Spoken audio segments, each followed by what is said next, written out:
Hello everyone. Surface chemistry के question discussion का ये सेकंड पार्ट है। फर्स्ट पार्ट कल मैंने अपलोड कर दिया था शाम को, कल शाम। तो उसमें जो कल शाम की वीडियो थी उसमें मैंने अब तक 7 क्वेश्चंस डिस्कस करे थे। अब देखिए हम यहाँ से 8th क्वेश्चन से डिस्कस करेंगे। डिस्कस करने से पहले प्लीज़ आप मेरे चैनल को सब्सक्राइब कीजिए, वीडियोज़ को लाइक कीजिए और कमेंट कीजिए अपने डाउट्स के बारे में, या किसी टॉपिक को आप सजेस्ट करना चाहते हो तो उसके लिए भी आप कमेंट कर सकते हैं।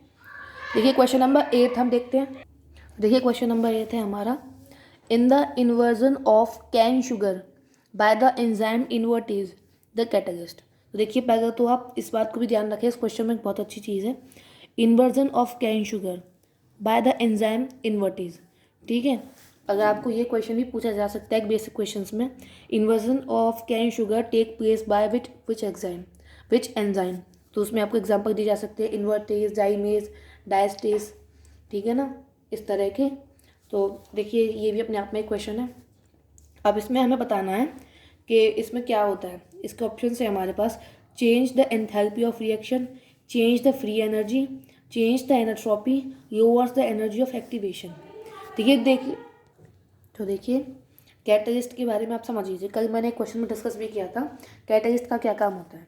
रिएक्शन हो रही है, दो हमने ऐसी चीज़ें ले ली जिनसे प्रोडक्ट तो बनेगा हमें पता है, लेकिन उसकी स्पीड इतनी स्लो है कि हम मतलब इतना वेट, हमारे पास टाइम नहीं है इतना ज़्यादा कि जितने उसकी नेचुरल स्पीड है उतने से वो रिएक्शन कर सके।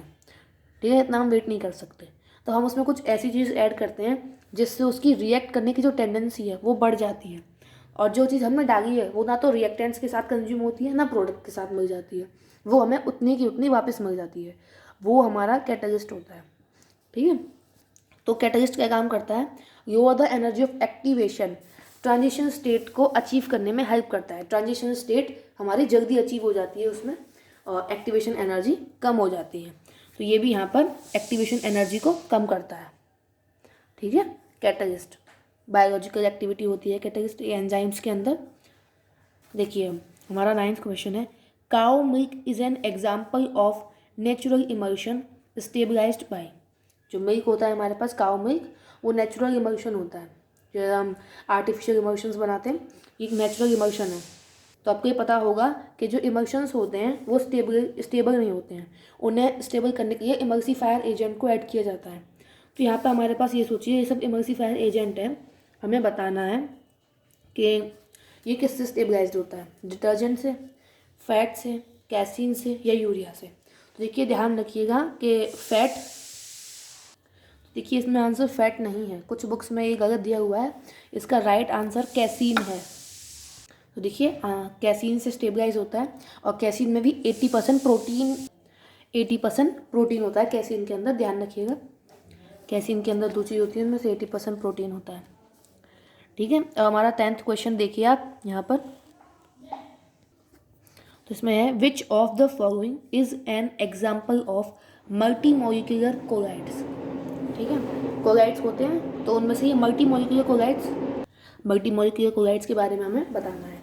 तो देखिए पहला हमें दिया हुआ है स्टार्च, दूसरा है एंजाइम, तीसरा सल्फर सोल, और डी देखिए यहाँ पे डी है, यहाँ लिखा हुआ है डी ऑप्शन। ठीक है, अब अच्छे से विजिबल है आपको, सोडियम लॉरल सल्फेट। तो देखिए जो हमारा सल्फर सॉल्ट होता है ये बहुत ही फेमस एग्जाम्पल है मल्टी मॉलिक्यूलर कोलाइड्स का।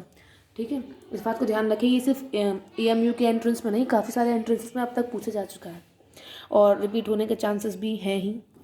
तो इसका एग्जाम्पल आंसर है सी। अब देखिए ये मल्टी मॉलिक्यूलर कोलाइड है। अब यहाँ पर देखिए ये हमसे पूछा गया है associated colloids, which of the following is an example of associated colloid. अच्छा, ये दोनों क्वेश्चन हमें बिल्कुल एडजेसेंट मिल गए। सल्फर सॉल्ट ये मल्टी मॉलिक्यूलर है, एसोसिएट नहीं है। सेलुलोज, सोडियम स्टाइरेट और पॉलीस्टाइरीन। तो देखिए एसोसिएट कोलाइड क्या होता है, कोलाइड कोई मतलब ऐसा नहीं है कोई डिफरेंट कंपाउंड है, हमको डिफरेंट तरीके से बनाते हैं। एक कंपाउंड किसी डिस्पर्जन मीडियम में कोलाइड की तरह रिएक्ट करता है, तो कहीं कुछ और किसी और केमिकल कंपाउंड की तरह रिएक्ट कर सकता है। अब जो एक ऐसा कंपाउंड, ठीक है, जब उसे हम किसी एक डिस्पर्जन मीडियम में लो कंसनट्रेशन में डालें तो वो एक नॉर्मल स्ट्रॉन्ग इलेक्ट्रोलाइट की तरह बिहेव करें, और फिर उसकी अगर हम हाइयर कंसनट्रेशन ले लेते हैं तो उसके जो पार्टिकल्स होते हैं वो अग्रिएट होकर के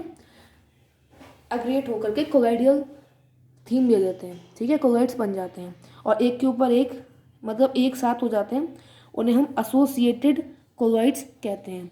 तो देखिए ऐसा ही एक एग्जांपल है हमारे पास सोडियम स्टाइरेट। सोडियम स्टाइरेट एक एसोसिएटेड क्लोराइड होता है।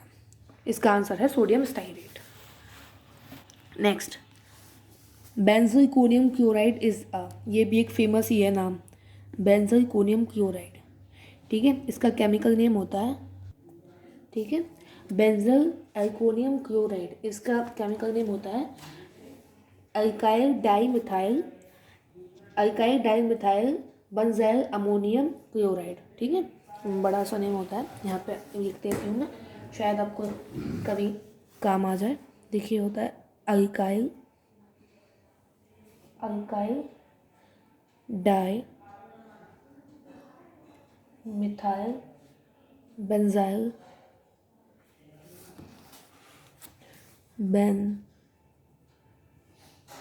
बेंजाइल अमोनियम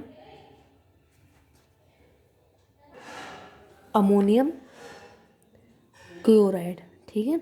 और ये जो होता है alkyl di methyl benzyl ammonium chloride, ठीक है, जो एक बेसिक ये है बेंजोइकोनियम क्लोराइड, ये एक कैटायनिक सल्फेक्टेंट होता है और एंटीसेप्टिक की तरह यूज़ भी किया जाता है, ठीक है, एंटीसेप्टिक की तरह यूज़ भी किया जाता है। नाइट्रोजनस कैटायनिक सल्फेसेंट एक्टिव एजेंट, ठीक है, इसकी मतलब एक एक्टिविटी होती है पूरी अपनी, और जिसमें टर्शरी नाइट्रोजन ग्रुप भी इन्वॉल्व होता है, cationic सल्फेसेंट।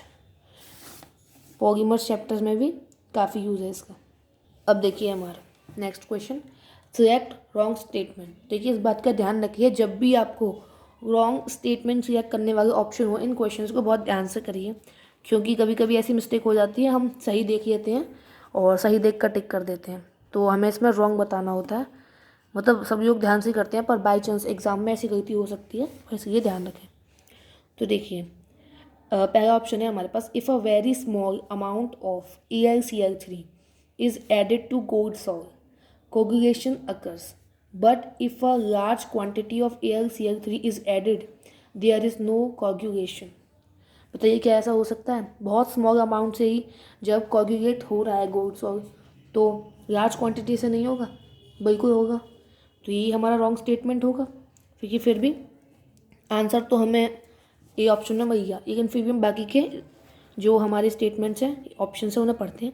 Organic ions are more strongly absorbed on charge surfaces in comparison to inorganic ions. तो देखिए ये होती है, जैसे हमारे केमिस्ट्री में नेचर होता है पॉजिटिव चार्ज नेगेटिव चार्ज की तरफ अट्रैक्ट होता है, उसी तरह से ऑर्गेनिक आयंस जो होते हैं वो इनऑर्गेनिक या फिर चार्ज सरफेस की तरफ अट्रैक्ट होते हैं। अब देखिए Na1 पॉजिटिव और Ca2 पॉजिटिव, अगर हम ये कहते हैं कि इन दोनों के से ही कंपाउंड बना दो, तो क्या बनता है ऐसा कंपाउंड? नहीं बनता ना। उसी तरह से ये प्रोसेस होता है। अब देखिए both emulsifier and peptizing agent stabilize colloids but their actions are different. तो ये तो बिल्कुल सही बात लिखी है। इमल्सीफायर क्या होता है? वो हमारे इमल्शंस को स्टेबलाइज करता है। और पेप्टाइजिंग एजेंट क्या होता है? ये जो पेप्टाइजिंग एजेंट क्या होता है हमारा, देखिए पेप्टाइजेशन क्या होता है? पेप्टाइजेशन का मतलब एक जो हमारा प्रेसिपिटेट होता है उसको इलेक्ट्रोलाइट के साथ शेक करके क्लोराइड में कन्वर्ट करते हैं, तो वो भी स्टेबलाइज करने के लिए पेप्टाइजेशन एजेंट की हमें ज़रूरत होती है, और इमल्सीफायर इमल्शन को स्टेबलाइज करने के लिए। तो ये हमारा सही स्टेटमेंट है। अब जी देखिए क्लोराइडियल सॉल्यूशंस आर थर्मोडायनेमिकली स्टेबल। तो हाँ जी, कोलोडियल सॉल्यूशंस आर थर्मोडायनेमिकली स्टेबल, ये स्टेबल होते हैं थर्मोडायनेमिकली। तो हमारे पास ये तीनों सही थे। देखिए और ऑप्शंस को भी हमें ध्यान देना चाहिए, क्योंकि कभी कभी ऐसा होता है उनसे भी क्वेश्चन ले लिए जाते हैं। मतलब आइडियाज़ तो चाहिए ही होता है ना कहीं से क्वेश्चन बनाने के लिए। तो देखिए अब हमने यहाँ पर इतने क्वेश्चंस कंप्लीट कर लिए। अब हम नेक्स्ट वीडियो में देखेंगे आगे के क्वेश्चन। तब तक के लिए चैनल को सब्सक्राइब कीजिए, वीडियो को लाइक कीजिए।